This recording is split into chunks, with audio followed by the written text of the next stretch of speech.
Good morning and welcome to World News, coming to you live from Warsaw. I'm Salia Strzemska.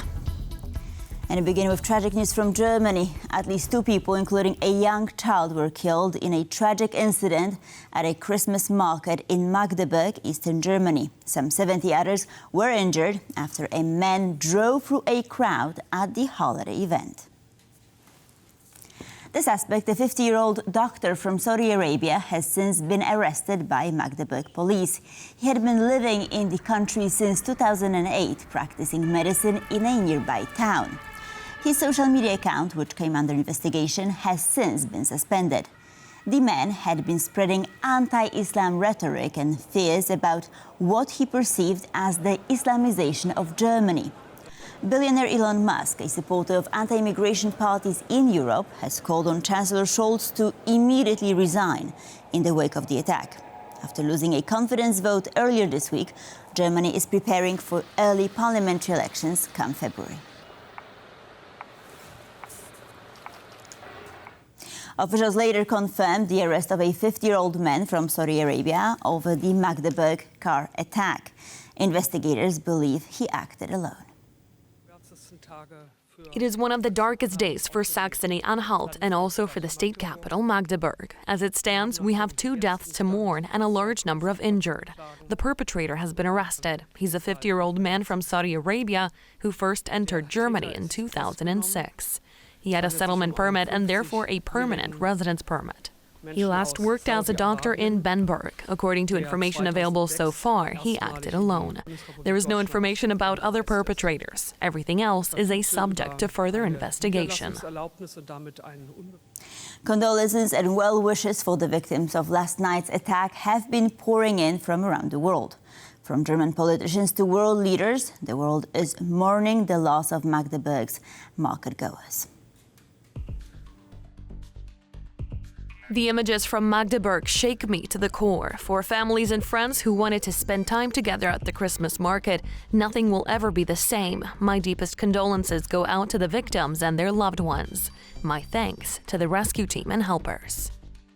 I am shocked by the news of the insane attack at Magdeburg Christmas market in Germany. My thoughts and condolences are with the families and friends of the victims, and I wish speedy recovery to all the injured. Latvia stands in solidarity with our German friends and allies. The news from Magdeburg is deeply shocking. Emergency services are doing everything they can to care for the injured and save lives. Our thoughts are with the victims and their families. Authorities will investigate the circumstances. The images from Magdeburg are horrifying. My thoughts are with the bereaved and the injured. When will this madness end? Horrific scenes from a Christmas market in Magdeburg. I've reached out to Bundeskanzler to offer my condolences. My thoughts are with the victims and their families. NATO stands with Germany. And now on a domestic note, Poland and Hungary are entangled in an unprecedented diplomatic row. The Polish government has expressed outrage over Budapest harboring the fugitive former Deputy Minister of Justice. Marcin Romanowski is wanted by the state prosecution over alleged mishandling of millions of euros of public funds and has taken refuge in Hungary. Poland summoned the Hungarian ambassador for an explanation over why Hungary is refusing to honor the European arrest warrant issued for the former Polish official. To say that the Polish government hasn't taken lightly to the statements and actions of the Hungarian authorities would be a serious understatement. I'd never have guessed that those fleeing from justice, corrupt officials, would be able to choose between Lukashenko and Orban when seeking refuge from the justice system. The allegedly corrupt official in question, Marcin Romanowski, vanished into thin air after the state prosecutor issued a warrant for his arrest in the beginning of December. The former Deputy Minister of Justice has now turned up in Hungary, where he says he's taken political asylum. The Hungarian Prime Minister initially evaded a straight answer on the issue. It's a legal process which is going on. But his chief of staff later confirmed the granting of asylum in an interview for the Mandine magazine. He also took some jobs at the Polish authorities. The actions of the Tusk government have created a situation where the Polish government disregards its constitutional court's rulings and uses criminal law as a tool against political opponents. These accusations were like adding fuel to the fire. Polish Foreign Minister Radosław Sikorski took to social media immediately after to express his government's outrage. We consider the decision of Viktor Orban's government to grant political asylum to Marcin Romanowski, a suspect in criminal offences and wanted under a European arrest warrant, as an act hostile to Poland and the principles of the European Union. The Hungarian ambassador to Poland was summoned for an explanation on Friday. At the same time, Warsaw recalled its own ambassador to Budapest for quote-unquote consultations for an unspecified period of time. The Polish Foreign Ministry is now also ready to take further steps in the European Union. Should Hungary fail to meet its European commitments, Poland will also request the European Commission to bring an action regarding Hungary pursuant to Article 259 of the Treaty on the Functioning of the European Union. Officials from the European Commission say member states have an obligation to enforce the European arrest warrant. A court in Hungary now has 60 days to decide whether there are any grounds for refusal, and then there is the asylum procedure. All member states are considered safe countries for matters of asylum. A member state could therefore declare an application for asylum by nationals from another member state admissible only in very exceptional circumstances. We asked a legal expert whether the asylum would sufficiently counter the European arrest warrant. Political asylum is actually an internal domestic instrument, not an international domestic instrument. So refugee status is more of international legal protection, which means that, again, Hungary as a European Union member state should, first of all, fulfill its membership requirements. Marcin Romanowski hails from the Conservative Law and Justice Party.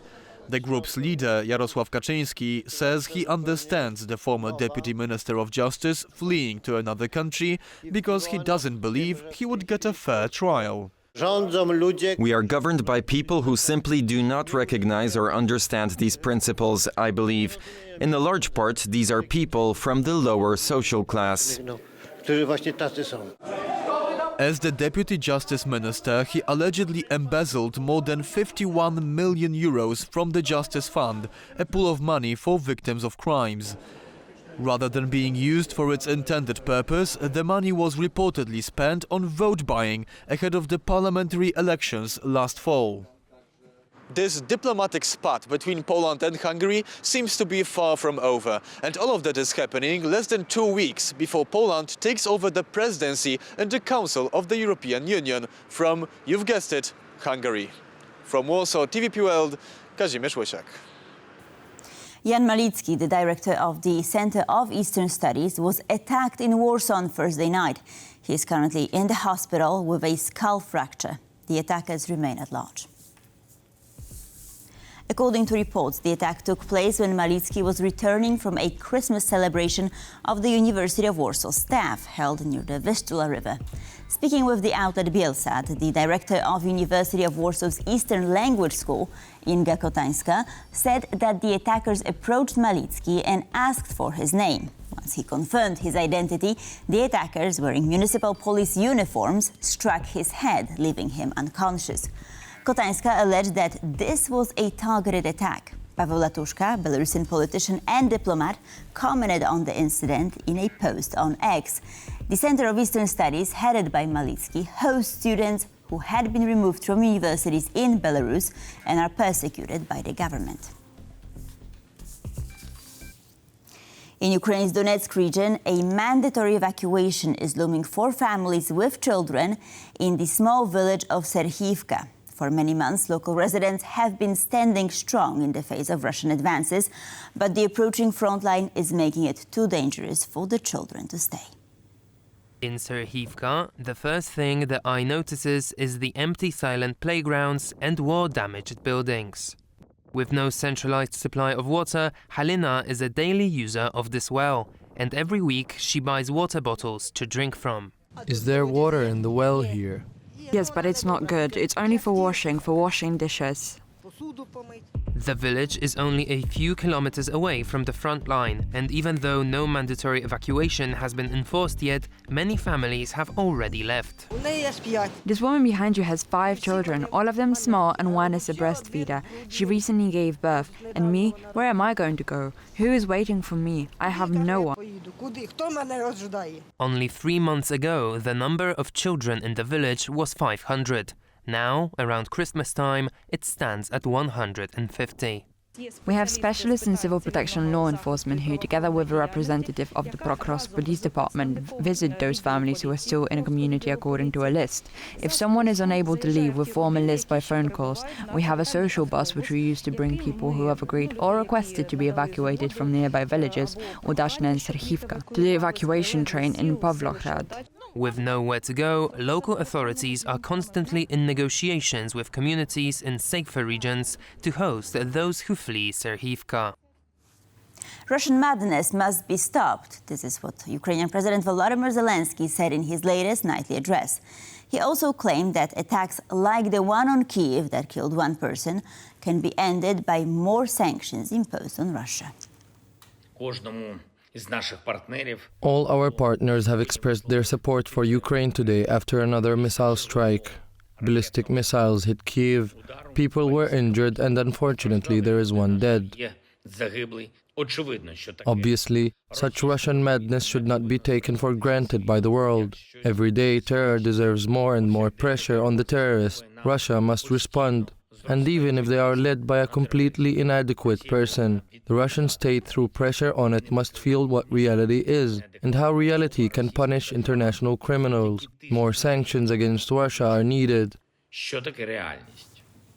Romanian parliament has convened for the first time after the general election in early December. But the country is still engulfed in political turmoil, making the forming of a new stable government unlikely in the near future. On the backdrop of a tight economic situation and the largest budget deficit in the European Union, Romania's outgoing pro-EU 4-party coalition government has faced a setback in their negotiations to form a new partnership. Following a spat over the economy and reform plans, the biggest group and winner of the election, the Social Democratic Party, pulled back from the coalition talks. I openly tell you, at least after you sit at the table for hours on end, days on end, some of the partners you sit at the table with post that it's disgusting and that they get dirty with the PSD. The decision was met with mixed reaction from the party's coalition partners, with Save Romania Union Party labeling the behavior as immature. But this also mobilized the runner-up of the recent ballot, the far-right opposition grouping Alliance for the Union of Romanians, or AUR. AUR has the ability, the capacity, the will and the knowledge to take over the government in Romania, according to the will of Romanians who voted on December 1st and November 24th. Yet, this is not the only political issue Romania is currently facing. Incumbent President Klaus Iohannis was supposed to end his term on Saturday, December the 21st. But this is not going to happen after a Romanian top court earlier this month annulled the first round of the presidential election due to fears of foreign interference. With the shocking first-round victory by pro-Russian candidate Călin Georgescu overturned, President Iohannis is therefore expected to stay in office until March or early April. I remain in office until a new president of Romania is elected. When the new president takes the oath, I will leave here. Experts say the ongoing situation allows the biggest grouping to exert pressure on the coalition partners ahead of the presidential election. A method of negotiation, I think. Let's see the end of the discussions between the pro-European parties, and then we'll have a conclusion. But I think it's more a strategic move than a last decision. And the situation is not likely to calm down anytime soon, as the country needs to tighten its purse strings. Romania entered a period of political turbulence. The difficult economic context and the prospect of austerity measures to reduce the huge budget deficit are pushing the pro-European political parties into a competition. Social Democratic Party leader Ciolacu has said his party will now support its coalition partners should they be willing to form a minority government. President Klaus Johannes, however, has noted that a minority government is not a good idea in times of crisis. And that's a wrap for our news bulletin. World Talks coming up next. Sasha Farbach is going to discuss the upcoming Polish presidency of the Council of the EU.